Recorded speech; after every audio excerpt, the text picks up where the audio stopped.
Está claro, y es muy fácil comprobarlo, que el ser humano hace estupideces constantemente.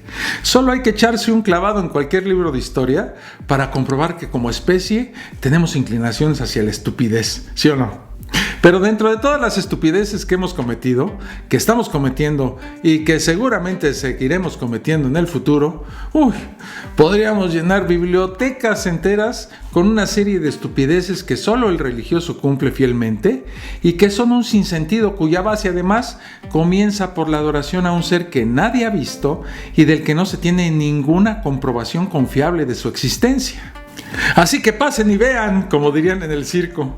Tal vez las estupideces religiosas que les voy a mostrar les parezcan conocidas y pues obviamente se quedarán muchas afuera, pero para no hacer muy largo este video, veremos solo las estupideces más curiosas, absurdas y más disparatadas de la religión.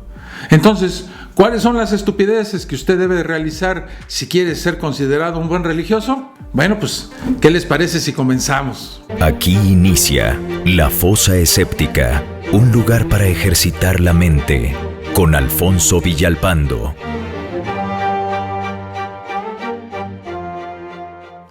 La primera estupidez que les recomiendo, si es que quieren ustedes convertirse al Islam, es que asistan cada año a un lugar llamado La Meca para dar vueltas alrededor de una piedra y arrodillarse ante ella. Sí, amigos, aunque les parezca salido de la imaginación de un escritor de ciencia ficción, eso es lo que hacen millones de musulmanes cada año.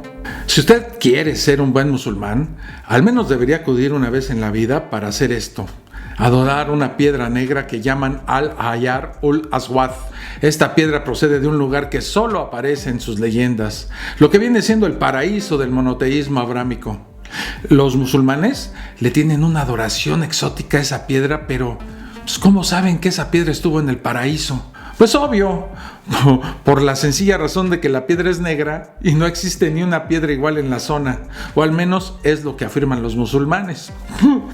Pero si duda usted y les dice que bien pudo ser un meteorito, ellos contestan que los meteoritos nunca han caído ahí y que eso de los meteoritos solo pasa en el resto del mundo. Uno, de terco, insiste en preguntar si acaso alguien la llevó hasta allá. Ellos se enfurecen y le gritan a usted: ¿cómo crees? Ningún musulmán habría podido hacer un fraude semejante. Los musulmanes nunca mienten, ni menos un líder temeroso de la ira de Alá. Como buen musulmán, usted deberá decir todo el día que adora a Alá. Y como buen musulmán, se postrará varias veces al día de rodillas, apuntando hacia esa piedra, esté usted donde esté, o dar vueltas alrededor del edificio donde se encuentra la piedra. Los musulmanes la veneran como otras religiones hacen con sus propias imágenes, aunque ellos aseguran que sus creencias son diferentes y son las únicas verdaderas, igual que los demás dicen acerca de sus propias creencias, ¿verdad?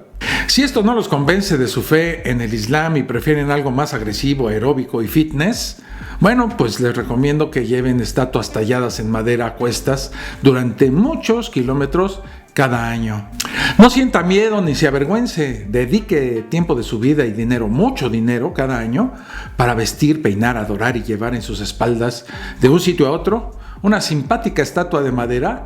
Bueno, el peso de dicha estatua, contando el pesado soporte, es de más de 1,5 toneladas si la cargan mujeres y de más de 2 toneladas si la llevan hombres. ¿Le ve usted algún problema cargar más de 100 kilos sobre sus hombros? Piense que esto le agradará a su Dios y aparte usted satisface su deseo de ser una mula de carga durante una semana para deleite del resto de fanáticos que esperan ver la imagen de su Dios torturado. Obviamente me refiero a la estatua, no a usted. O podría usted ser costalero. No hay nada que siquiera se acerque al placer que significa sufrir o ver el sufrimiento de algunos de sus congéneres apretados dentro de una jaula de madera que pesa más de 2,000 kilos.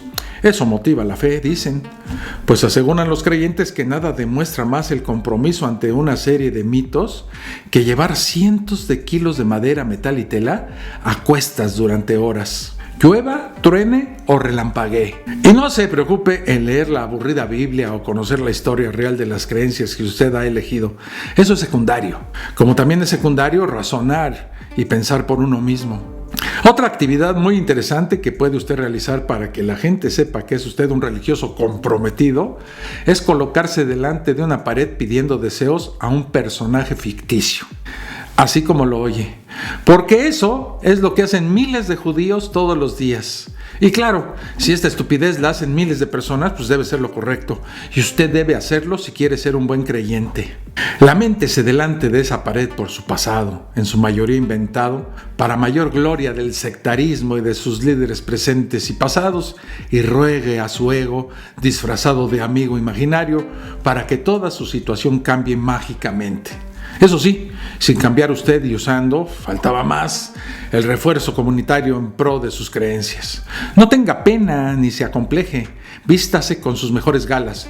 Yo le recomiendo una túnica negra y blanca, un pañuelo a modo de capucha, o póngase uno sobre el hombro y pues no podía faltar un simpático gorrito muy fashion y muy absurdo en su cabeza. Ahora ya vestido con propiedad para el evento, deposite su deseo escrito en un papelito e introdúzcalo entre las grietas de esa pared a la que le ha estado rezando.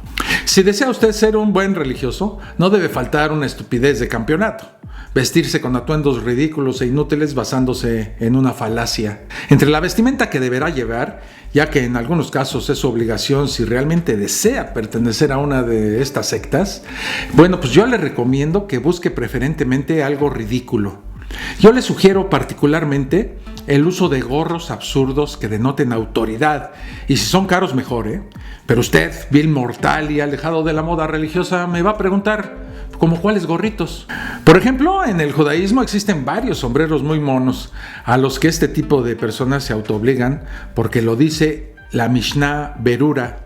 Y si lo dice eso que acabo de mencionar, pues debe ser cierto y obligatorio, ¿no? Para empezar, obligue a su hijo a seguir sus costumbres, porque lo dice su queridísimo manual prehistórico que es conocido como Éxodo.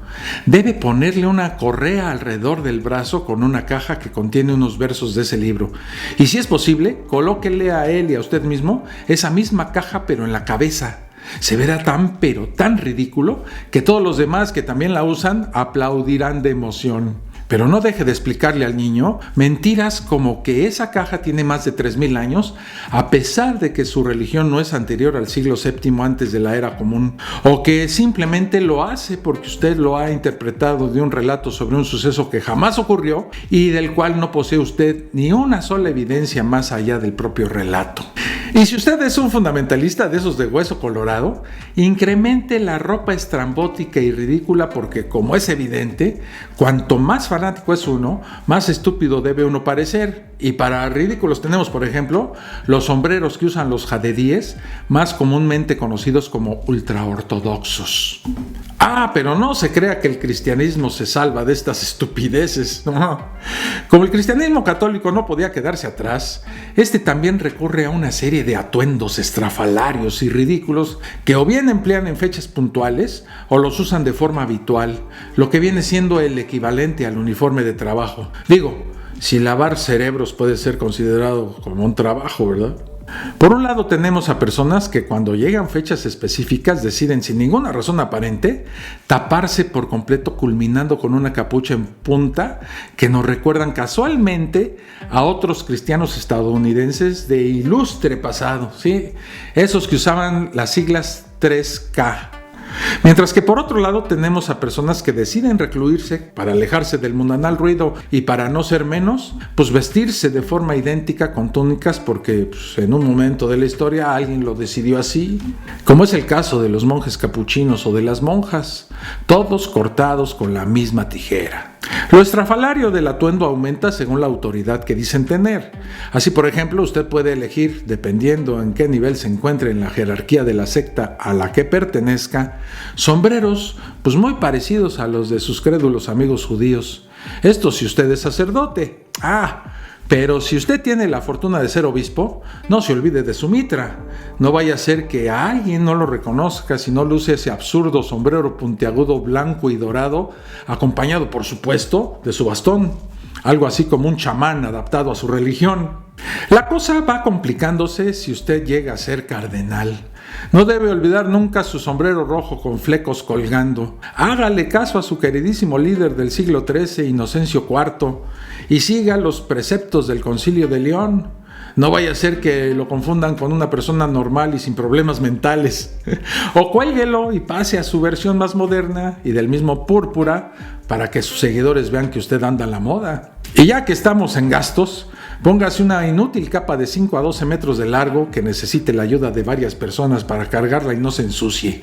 Cuanto más larga mejor, aunque su queridísimo líder Juan Pablo II decidiera cortarla, provocando la furia de más de uno de los cardenales, algunos de los cuales sabemos, pues les gusta eso de andar en falda todo el día.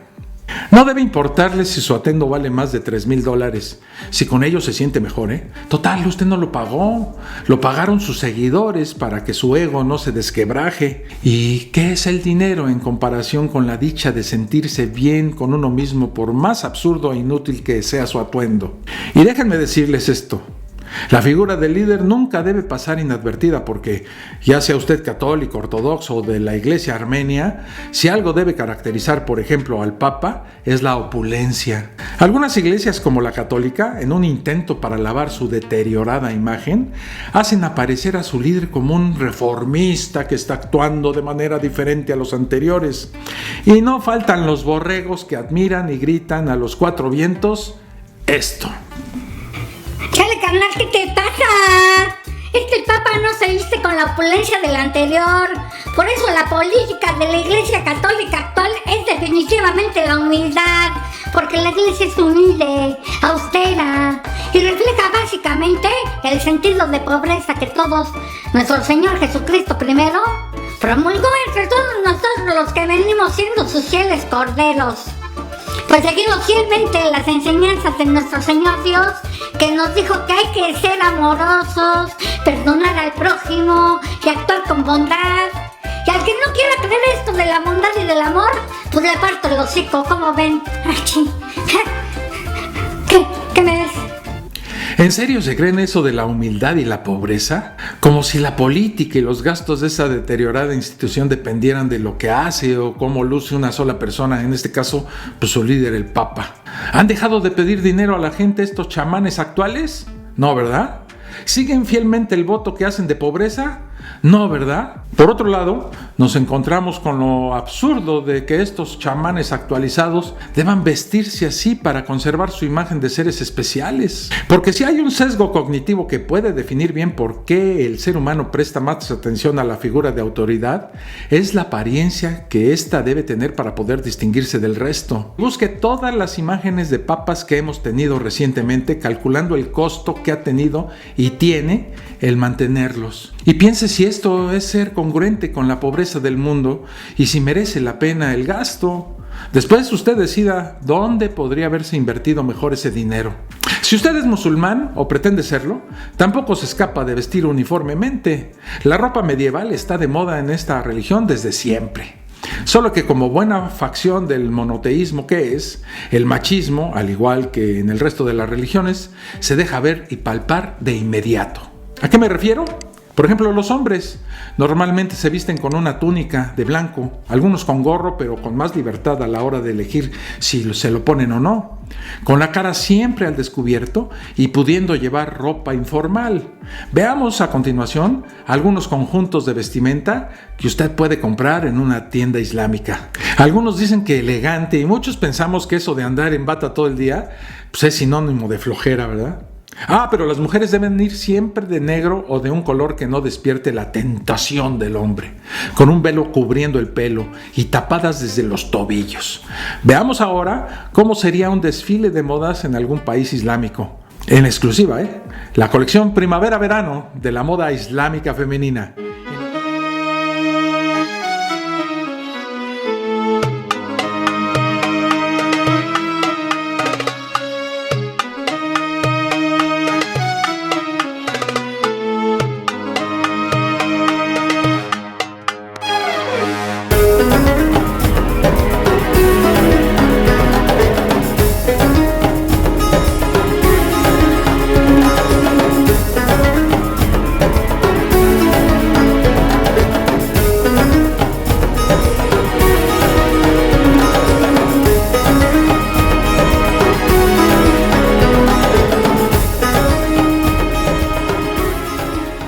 Lo bueno de las modelos islámicas es que todas sonríen, ¿verdad? ¿Ya se fijaron?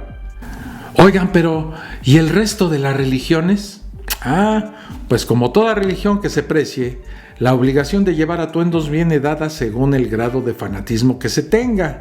A continuación miremos la vestimenta Sikh, o la budista, en este caso, Geluj. Porque si hay una cosa que la religión sabe hacer a la perfección, es anular el pensamiento individual y favorecer el sectarismo.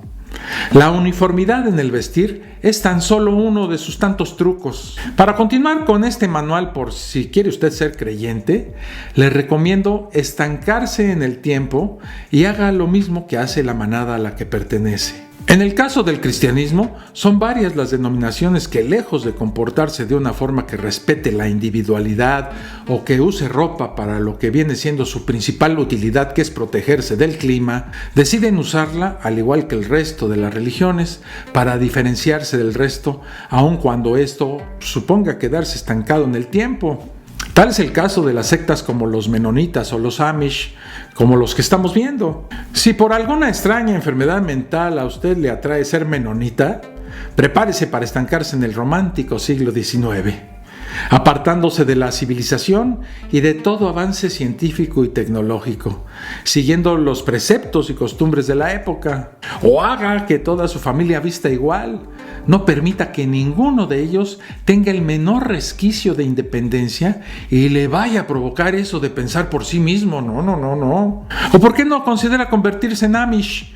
Y además de quedarse estancado en esa época, al igual que sus compañeros reformistas, sea más sobrio y despeje incluso todo atisbo que le haga ser diferente. Las diferencias son malas en todas las religiones. Sea usted un borrego. Solo para darles un ejemplo, puedo decirles que en esta denominación cristiana en particular, y de nuevo apelando a la tradición, existen incluso grupos a los que se les prohíbe el uso de botones, ¿sí?, debido a que este objeto lo llevan las Fuerzas Armadas, llegando incluso a mantener discrepancias y debates entre ellos por este motivo. Imagínense esos debates.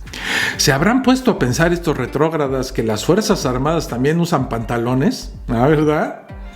Y al resto de comportamientos realmente estúpidos que he relatado hasta el momento, se debe añadir el poco respeto, ya sea por ignorancia o por despreocupación, que estas personas muestran por el medio ambiente.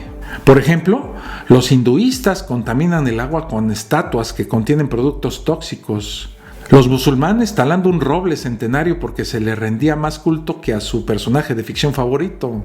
A los cristianos talando más de 300 árboles para poder ver bien a su líder, el Papa, durante una de sus visitas. A judíos vertiendo aguas residuales en campos de cultivo palestinos y talando olivos milenarios en el período de cosecha. Todo debido al conflicto por ver quién tiene el mejor amigo imaginario. Y cientos de casos que podemos encontrar en los medios de comunicación a tan solo un clic y cuya única motivación es una serie de creencias transmitidas de generación en generación. Y la actitud también es muy importante, ¿eh? No puede usted adorar a un Dios correctamente si no adopta alguno de los siguientes comportamientos. Si se va usted a integrar a una secta, tiene que realizar estas interesantes actividades de integración o va a pasar por un mal religioso. La primera que me viene a la mente es la de autolesionarse o lesionar a otros. Este consejo es para los que desean integrarse al cristianismo. Emulen lo que le sucedió a su personaje ficticio preferido, pero tiene que ser doloroso. Imite a algún mártir, o si usted lo que quiere es acercarse a su amigo imaginario, realice las más extremas actividades que él hizo. Eso le dará un estatus de escogido, consentido de Dios o ungido, y todos lo admirarán. ¿A qué actividades me refiero? Puede usted empezar por caminar de rodillas hasta que éstas le sangren o le produzcan heridas y dolor. Recuerde, siempre mucho dolor. Yo le recomiendo que integre a su familia en esta tierna y religiosa actividad. A ellos les encantará esta experiencia. Que a nadie de su familia se le prohíba el gran placer de humillarse públicamente y, ¿por qué no?, pida que incluso los niños lo acompañen. Si esto no llena de placer su ego por creerse mejor a los demás al hacer este tipo de sacrificios inútiles, siempre podrá optar por la opción más fiel a su credo, que consiste en caminar descalzo por kilómetros, además de cargar 2 maderos cruzados de más de 150 kilos sobre sus hombros. A su Dios le va a encantar. Algunos excusarán con que este tipo de sacrificios, por ejemplo el Vía Crucis en Semana Santa, están realizadas por actores, cosa que es cierta, aunque el peso del madero no se lo quitará a nadie al que lo carga, ¿verdad? Pero como ya sabemos, nada regocija más al creyente que el sufrimiento. ¡Ándele! Pruébelo usted mismo y acérquese más a su amoroso Dios. Si con los anteriores actos de devoción no siente que sea suficiente, pruebe con darse algunos latigazos emulando el castigo que sufrió su personaje ficticio favorito. O mejor aún, clávese en una cruz como lo hacen en las Filipinas, después de llevarla, por supuesto, a cuestas durante cientos de metros. O complazca a su Dios clavándose algunas agujas en sus muslos para así castigarse por actuar conforme a su naturaleza humana, pensando eróticamente en el sexo opuesto, o por simplemente no cumplir con lo que se supone debería ser según los dictámenes de la secta, pues a la cual pertenece. ¿O qué le parece la forma musulmana de autolesionarse? ¿Acaso creía que lo de autolesionarse era algo que no sucedía en el Islam? No se preocupe, devoto abrahámico. Pues si tenía envidia de la experiencia cristiana, pues nada como provocarse heridas en la espalda azotándose. Siempre podrá hacer como hacen los musulmanes chiitas de la India, Pakistán durante el Muharram. Celebre la batalla de Karbala golpeándose la espalda a latigazos con cadenas, conmemorando dicha batalla. Qué delicia, ¿verdad? ¿Verdad que se antoja? Otra tierna manera que le recomiendo ampliamente para agradar a su amigo imaginario es hacerlo al estilo hindú. Camine sobre brasas ardientes, acérquese a serpientes venenosas o de plano conviértase en un póster promocional de su credo clavándose agujas en la espalda. Sienta el aire acariciando sus heridas mientras es colgado a postes o siendo paseado por la aldea ante la mirada de admiración de turistas o de su familia. Y ya como un exceso de fe y devoción, ruede sobre los desechos de comida que le avientan los sacerdotes brahmanes. ¡Qué delicia! Las religiones. ¿Cuántos beneficios aportan de una manera tan espiritual? Porque eso es lo importante, ¿eh? El gran beneficio al espíritu que ofrecen todas estas maravillosas y espectaculares costumbres. ¿Todo esto les parece poco religioso? Pues entonces le recomiendo que vea a sus personajes favoritos apareciéndose en todas partes. Por ejemplo, los cristianos lo invitan a que vea a Jesús en todo tipo de objetos, por muy absurdo que esto sea, que va a desayunar y al tostar el pan lo quemado se parece a la imagen icónica y estereotipada que se tiene de este personaje gracias a los artistas de la Edad Media. Que alguien pone a tostar pan y de repente aparece la forma de dicho personaje. No se preocupe. Lo suyo no es como cuando era usted niño y veía formas familiares en las nubes. No. Usted es un hombre de fe, devoto y muy religioso. Usted es especial. Por eso, ignore todo juicio racional y diga orgulloso que su personaje ficticio se le ha aparecido en el pan tostado. Pero no solo se aparece en el pan tostado, también se aparece, aunque usted no lo crea, en los perros. Esas cariñosas mascotas que tanta discusión han provocado entre los religiosos porque todavía no averiguan si tienen alma o no. Pues los perros se han convertido en los nuevos profetas del cristianismo. Así podemos ver a Jesús en la cola de un perro, tal y como lo estamos viendo en estos momentos. Si usted es musulmán, aunque en su religión se prohíba la adoración de imágenes, esto no le librará de ver a Alá. Es que no podía quedarse atrás. Si el amigo imaginario del cristianismo hace ese tipo de marketing apareciéndose en el pan tostado, debo decir que Alá lo mejoró, Se aparecieron en un huevo. Tal vez pensó que el huevo es más nutritivo que un pan tostado, ¿verdad? Este milagro sucedió hace años cuando Asim Taj y su familia de Nottingham en Inglaterra dijeron haber encontrado escrita la palabra Alá en un huevo. Lo estamos viendo ahí, con caligrafía árabe. Y es que el Dios del monoteísmo abrámico, por lo visto, no tiene mejor cosa que hacer que escribir su nombre en huevos. Y para demostrarle al Dios cristiano quién es el que manda, incluso se apareció en una sandía.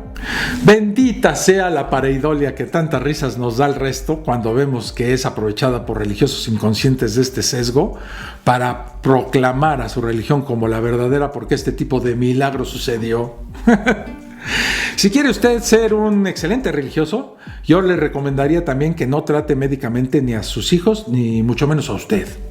Siga las supersticiones más arcaicas, recopiladas y legisladas en otros tiempos. Use este conocimiento milenario en pleno siglo XXI y cause epidemias innecesarias con la consiguiente pérdida de vidas humanas. O mejor aún, habiendo métodos médicos para curar a sus familiares o a usted mismo, como lo son las transfusiones de sangre o el trasplante de órganos, siga las máximas de ese libro tan cuerdo y científico que siguen estos retrógradas y no trate médicamente a sus hijos o a usted mismo. Mi siguiente sugerencia es que se comporte usted como uno más en un rebaño de enajenados. Amontónese como el ganado frente a una estatua de madera, de yeso o de cartón. Que nadie le quite el privilegio de comportarse como un energúmeno fan del ídolo regional y que irónicamente ese querido libro sagrado que usted dice seguir pero que jamás lee, le prohíbe adorar. Y amontónese junto con otros cientos como usted frente a una puerta, esperando su turno para ser el primero en tocar y llevar en hombros a su muñeco de acción preferido. O conviértase en un friki adorando objetos de colección. A menudo llamamos frikis a aquellos fans que coleccionan objetos relacionados con sus personajes de ficción favoritos y que conocen gracias a las historietas que tanto les encantaron desde su niñez. Comportamiento que usted religioso también tiene con sus virgencitas, crucifijos y demás merchandise, ¿cierto? No lo niegue, hombre, no se avergüence de esto y admita la realidad. Su religión fue la primera promotora de este tipo de publicidad.